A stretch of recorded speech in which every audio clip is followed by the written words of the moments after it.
যেই নারীর সাথে দেখা দেওয়া হারাম, এই নারীর সাথে সরাসরি কথা বলাও হারাম।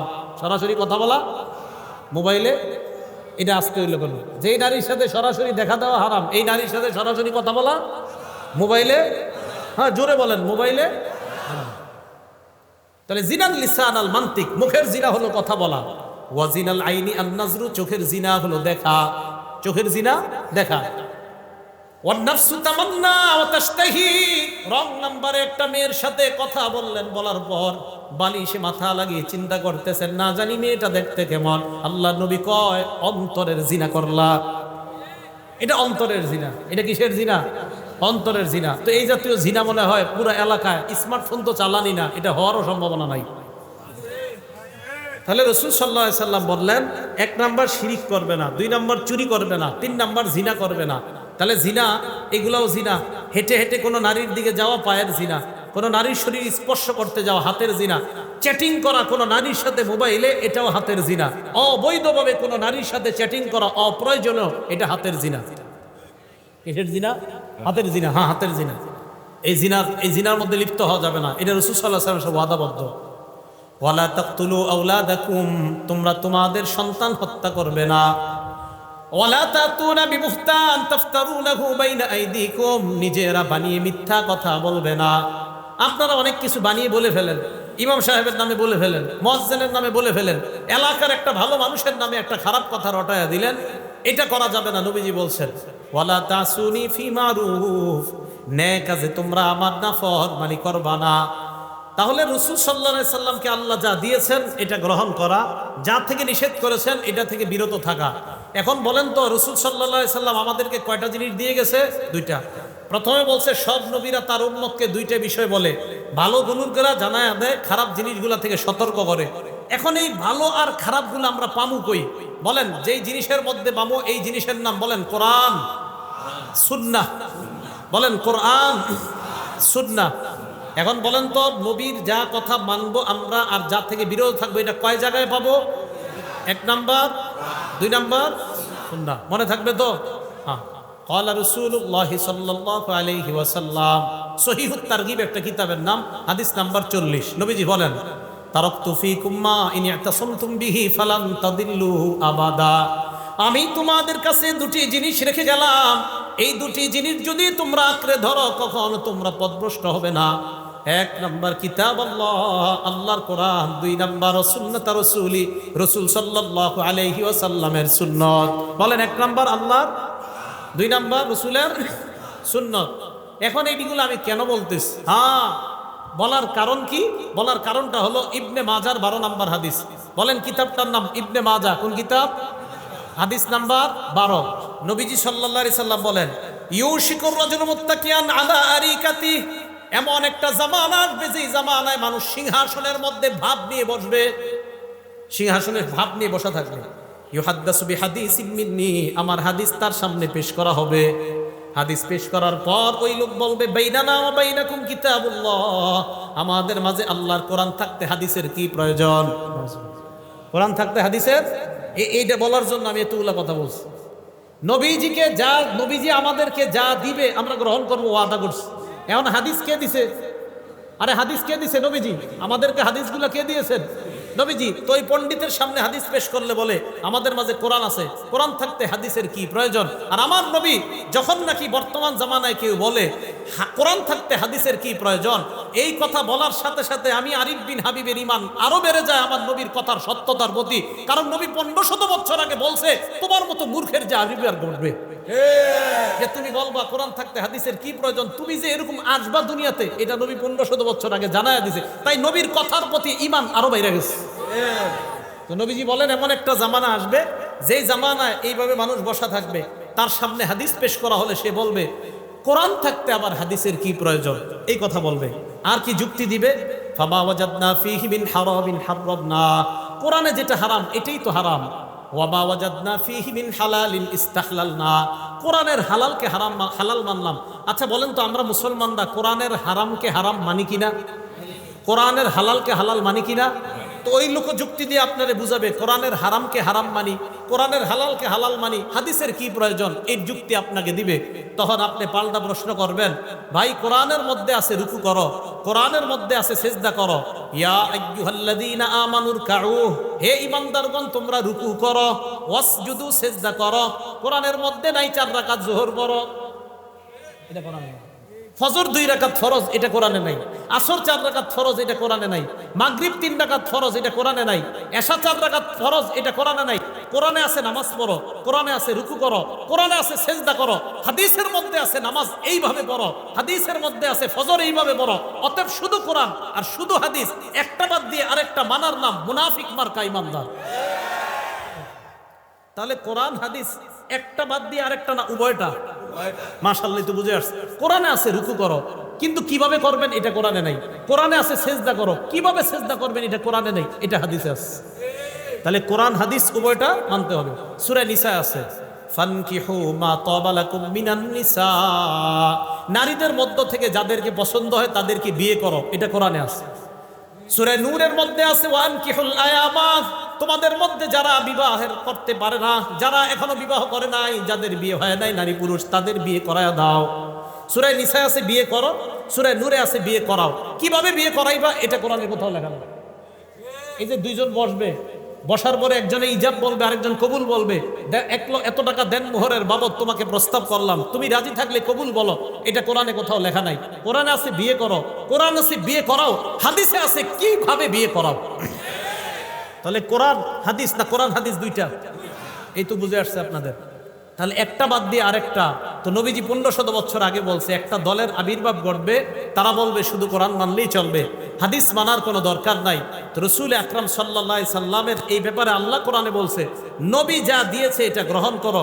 বলেন আমাদের নবী আমাদেরকে শুধু কোরআন দিছে না কোরআন সুন্নাহ দুইটা দিছে? মাশাআল্লাহ, তুমি বুঝে আসছে সবার।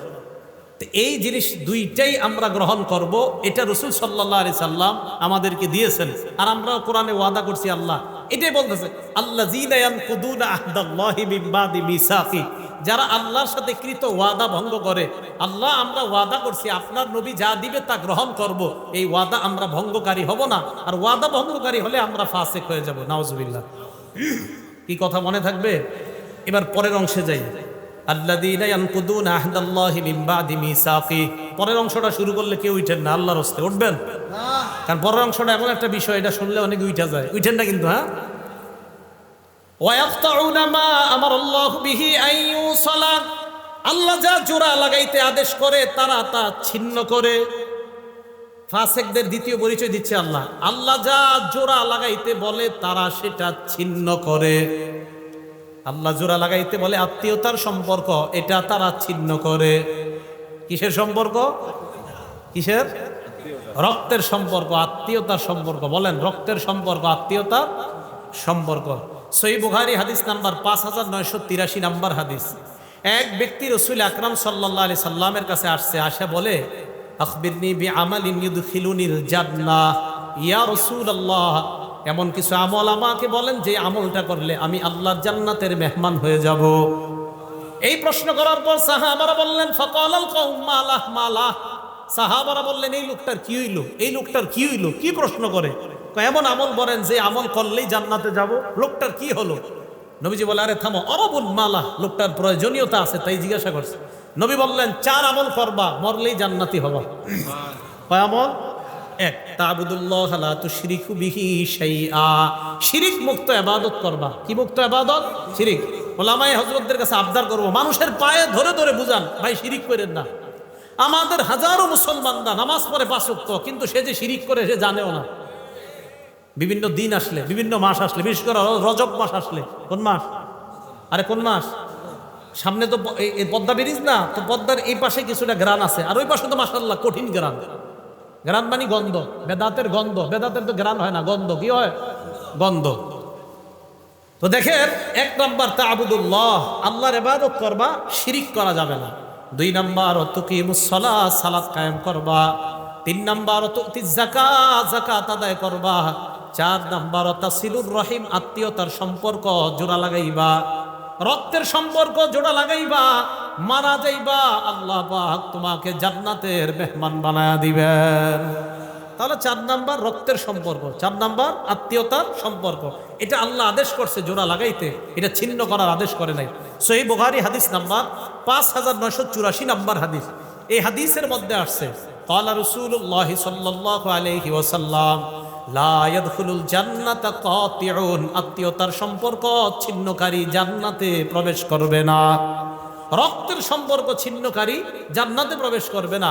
ঢাকা 10 তলা বাড়ি করছে, তার বোন ঈদের দিন মানুষের কাছে গোস্তের জন্য বসে থাকতে হয়, তার আপন বোন অন্যের কাছে খাদ্যের জন্য বসে থাকতে হয়। ঢাকা বাড়ি আছে 5 তলা 6 তলা, ভাইয়ের বোন অন্যের দাঁড়ে দাঁড়ে গিয়ে হাত পাততে হয়।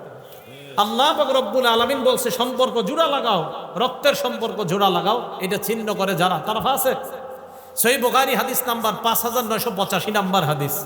ক্বালা রাসূলুল্লাহ সাল্লাল্লাহু আলাইহি ওয়াসাল্লাম, আল্লাহ নবী বলেন মান সাররাহু, যেই ব্যক্তি এটা পছন্দ করে, আইয়ুবসাতালাহু ফি রিজকিহি, কোন ব্যক্তি যদি চায় তার রিজিকের মধ্যে বরকত হোক। রিজিকে বরকত সবাই চান। 2 নাম্বার ওয়ায়ুনসালাহু ফি ইসরিহি বা আসরিহি, কেউ যদি চায় তার হায়াতে বরকত। বলেন কয় জিনিসে বরকত? রিজিকে, হায়াতে। বলেন রিজিকে। যদি এই 2 জিনিসে কেউ বরকত চায়, নবী বলেন ফালইয়াসিল রহিমা, সে যেন রক্তের সম্পর্ক জোড়া লাগায়, আল্লাহ তার রিজিকে এবং হায়াতে বরকত দান করবেন। বলেন রিজিক আর হায়াতে বরকত দানের কয় উপায়? মানে না, উপায় একটা। রিজিক আর হায়াতে বরকত হবে একটা আমল করলে, রিজিক আর হায়াতে ভরপুর বেশি বরকত হবে একটা আমল করলে, সেটা হলো রক্তের সম্পর্ক জোড়া লাগাইলে। রক্তের সম্পর্ক জোড়া লাগাইলে রিজিকে বরকত হবে, হায়াতে বরকত হবে। এটা আজীব হাদিস শোনেন, সহিহ বুখারী হাদিস নাম্বার 5987 নাম্বার হাদিস। ইন্নাল্লাহা খালাকাল খালকা, আল্লাহ সৃষ্টি বানাইলেন, আসমান জমিন বানাইলেন। বানানোর পর হাত্তা ইদা ফারাগা মিনাল খালকি, আল্লাহ যখন সৃষ্টি থেকে অবসর হলেন, দেখেন কি কামাতির রহিম, রক্তের সম্পর্কটা আল্লাহর সামনে দাঁড়ায় গেছে। আরে আমি আপনারা কিন্তু সম্পর্কটা এটা কেমনে দাঁড়াইছে আল্লাহ জানে, দাঁড়াইছে। দাঁড়ানোর পর আল্লাহকে বললেন, আল্লাহ হাজা মাকাবুল আইজি বিকা মিনাল কাতিআ, আল্লাহ রক্তের সম্পর্ক যারা ছিন্ন করে তাদের থেকে পানা চাওয়ার আপনি তো শ্রেষ্ঠ জায়গা, তাই আমি আপনার সামনে দাঁড়াইলাম। আল্লাহ বললেন, আমা তারদাইনা আন আসিলা মান ওয়াসালাক, তুমি কি সন্তুষ্ট না যারা তোমাকে রক্ষা করবে? আমি ওয়াদা করলাম, আমি আল্লাহ তাদেরকে রক্ষা করার ওয়াদা করলাম। রক্তের সম্পর্ককে আল্লাহ বললেন, ভাই ভাইকে যদি সম্পর্ক রক্ষা করে, ভাই বোনের সম্পর্ক যদি রক্ষা হয়, রক্ত আর আত্মীয়তার বন্ধন যদি রক্ষা হয়, আমি আল্লাহ ওই ব্যক্তিকে রক্ষা করব। এরপরেরটা কি কইছে? ওয়া আক্তাআ মান কাতাআক, তোমাকে যারা ছিন্ন করবে আমি আল্লাহ তাকে ছিন্ন করব। আত্মীয়তার সম্পর্ক যে ছিন্ন করবে আমি তাকে ছিন্ন করব। আল্লাহ আমাদের সকলকে আত্মীয়তার সম্পর্ক জোড়া লাগানোর তৌফিক দান করেন। অনেকে প্রশ্ন করে, হুজুর আমার আত্মীয় যদি আমার সাথে খারাপ ব্যবহার করে আমি কি করব? করে না? জবাব আসতেছে, আগে শোনেন। সহিহ বুখারী হাদিস নাম্বার 5990 নাম্বার হাদিস। ক্বালা রাসূলুল্লাহ সাল্লাল্লাহু আলাইহি ওয়াসাল্লাম, আল্লাহ নবী বলেন ওয়ালাকিন লাহুম রাহিমুন আবুল্লু বিবালালিহা, নবীজি বলেন আত্মীয়তার সম্পর্কের একটা রস আছে। আত্মীয়তার সম্পর্কের যে রস, এই রসের মাধ্যমে এই আত্মীয়তার সম্পর্ককে আমি প্রাণবন্ত করে রাখি, সজীব করে রাখি। রক্তের সম্পর্ককে আমি সজীব করে রাখি, প্রাণবন্ত করে রাখি সব সময়। এবার প্রশ্নের উত্তর নেন। যারা বলেন হুজুর আমার বোন তো আমার সাথে কথা বলে না, আমার ভাই আমার সাথে কথা বলে না, আসেনি এই অভিযোগ। হ্যাঁ, এখন তাদের অভিযোগের জবাব নবীজি দিয়ে দিছে, আমি কি দিব? সহিহ বুখারী হাদিস নাম্বার 5991 নাম্বার হাদিস। ক্বালা রাসূলুল্লাহ সাল্লাল্লাহু আলাইহি ওয়াসাল্লাম, আল্লাহ নবী বলেন লাইসাল ওয়াসিলু বিল মুকাফি, কয় শুধুমাত্র আমি আমার ভাইয়ের সাথে সম্পর্ক জোড়া লাগাইলাম এটার নামে আত্মীয়তার সম্পর্ক রক্ষাকারী এমন না। এটা তো আত্মীয়তার সম্পর্ক রক্ষা হচ্ছেই।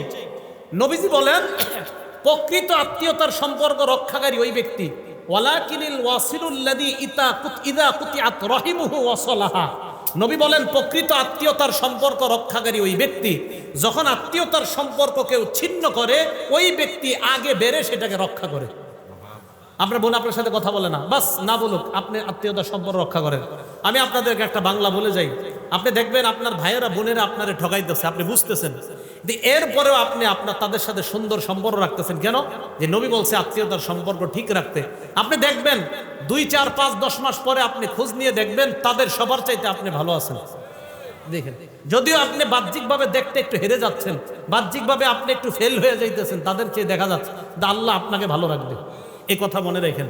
তাহলে আত্মীয়তার সম্পর্ক এটাকে বলা হয় বকৃত, যে কেউ যদি ছিন্ন করে তার সাথে সম্পর্ক রক্ষা করা।